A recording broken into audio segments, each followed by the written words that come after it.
Hi, everybody. My name is Rita Crompton, and happy 4th of July pre-weekend to you. It's nice to see everybody on a Saturday. And today we're going to take a little bit of an angle away from what we've been talking about. We're still on Archimedes OffSpring, still getting everybody used to the idea that Archimedes OffSpring is your support team. It is a mentoring and funding mechanism that has never been available to inventors before. But I get a lot of people say, well, what about crowdfunding? What about Kickstarter and Indiegogo? Very viable options as long as you understand what you're getting into. So from the beginning, to do a Kickstarter campaign, and I've helped a lot of people with these to understand the elements. And some of them are the same as what you would do if you were going out as a startup or going out with Archimedes. All right. First of all, you have got to have a good independent search done. You've got to know, do you have something that you could actually make and sell?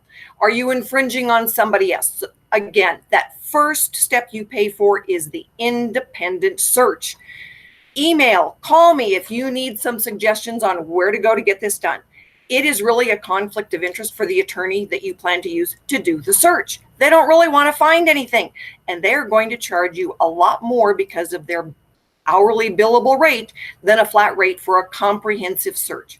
Comprehensive search has got to include an international segment and a product search for things that are already out there in the marketplace and being advertised, but the patents don't show up yet. There is a legitimate 2.5-year blind spot. All right. That said, then you've got to talk to the registered patent attorney. You've got to know, can you file something? And you've got to be patent pending to even begin to think of launching a product on a Kickstarter or Indiegogo platform. These platforms are considered public disclosure. So you need to know, do you have something or are you infringing on someone else? The other thing is, especially with Kickstarter, which tends to be the go-to platform, you've got to have functioning prototypes, which means you're going to put a lot of money into getting those functioning prototypes. Renderings do not work. You have got to have functioning prototypes.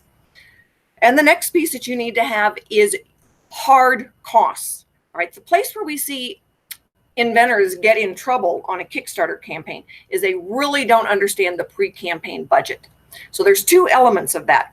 And the first one is really knowing what are the fees the platform is going to take, what are the fees that service providers are going to take. If you launch a campaign and then you bring on a marketing service provider, which is a lot of times they want to see kind of how you're doing in those first 48 hours, they can take a huge fee that you didn't plan on. And when I see inventors make the mistake, it's that they brought somebody on that's taking a piece out and your price per unit doesn't cover that piece. So yeah, you might get $500,000 that you earned on it, but when you take it down to that price per unit, now because of all the fees that were taken out, the platform, the payment mechanism, and the service providers, you are underwater. And that can be the kiss of death, all right? Because you are obligated to fill those orders. And, you've got, for 6 months, you can stretch it to 12 if you stay in touch with the donors. Donors is a loosely used term. They're buyers. All right. But still, you're obligated. And if you can't pay it, they expect their money back. Well, we always look at the multiple of 5. And so you've got some wiggle room there on the Kickstarter campaign, but not much. People expect something in return. They're not looking to just throw money at you. So those campaigns can be tough. The other thing is, it is never free money. It costs money to launch a good campaign. All right. So you've got your basics that we're starting with, which is the cost of the search, the cost of the cost engine. All right. But now you've got cost. All right. You've got marketing costs. You've got to put all those into then what you're trying to get out of the campaign. And believe me, when you put in there how the money is being used, it had better be used to make the product. Nobody wants to cover your costs. And God forbid you put actually in there that you think you should get a salary. It doesn't work that way. People want to know that their money is going to a certain thing. And so knowing that ahead of time is good for you. So when you're looking now at doing that Kickstarter campaign, for some inventors, it is great. All right. So I don't want to have you think that it's never a viable option. If you've got inventory in, and that way now you've got inventory in a warehouse, that gives you a lot of leverage with doing a Kickstarter campaign. So now a lot of those early steps, they've already been paid for, and you've got products sitting in a warehouse. Now you can do some really fun things on a Kickstarter campaign.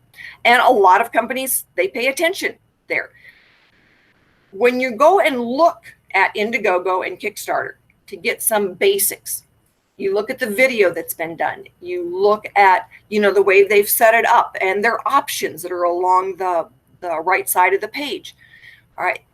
They've learned a lot. Most of the time, you can't really tell how many, crash and burns they've had by a successful campaign. And you don't always even know that a successful one that raised $500,000, whether or not it was successful. You don't get to see behind the curtain. And I've had so many inventors, went out with just an awesome campaign. They raised that money, and then because they didn't have their pricing down, they couldn't fill those orders. They got pricing for, 1,000 here in the States, but now they sold 15,000 on a campaign and had to go overseas, and they are in a world of hurt. All right. You don't always get to see those, but you can see what the successful campaigns look like.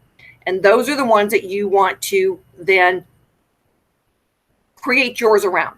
So you look in the same category that you've got, and you look at, what gained popular interest. Also look on YouTube. What kind of videos were they posting before the campaign launched? And a lot of times we use YouTube as a mechanism to get people's interest. What message really works? When are they going to start sharing it with friends? And we're going to do the same thing in Archimedes OffSpring when we start going out there with that, is that we look at YouTube and the social media mechanism to gain a lot of support for you. So now when we look at Archimedes OffSpring in comparison to the Kickstarter and the Indiegogo platforms, you've gone and had the search done. You've gotten a patentability opinion. So you're out of your pocket at worst $1,500. You can actually get that reimbursed. But then Archimedes, as your team player, kicks in. All right. We look at that vetting. We start looking at those costs. We help you gather the information. We point you in the right direction. And you aren't out any money. Archimedes, once we do the vetting for you, we start paying those expenses. So when you're looking at your options, it is so important to keep in mind everything is going to have a cost to it. All right. Whether it's coming out of your own bank account, a Kickstarter campaign, what do you have to do? And where are you going to go and find that critical information? So let's say you go through the vetting process and we've gotten you teed up part of the way, but you're not picked for the final vetting. Now you've got a lot of answers and information. You could still go and do a Kickstarter campaign if you decide that's what's best for you. So looking at Archimedes OffSpring is that early team player that helps you do the due diligence and see what your issues are and look at the barriers to entry. You can gather a lot of information, and the 2 steps that you have done are things that you would have done anyway, whether you were doing the Kickstarter, doing it yourself, or you're looking for that team player in Archimedes OffSpring. So contact me, ask your questions. Rita at archimedesoffspring.com. Go to the website, archimedesoffspring.com. Read the inventor side, read the investor side. Now, as we're getting, closer and closer to launching this campaign, we really want you to be able to participate. So don't hesitate, jump in. We're your team player. Have a wonderful 4th of July. And I will be talking to you probably on Monday. Bye, everyone.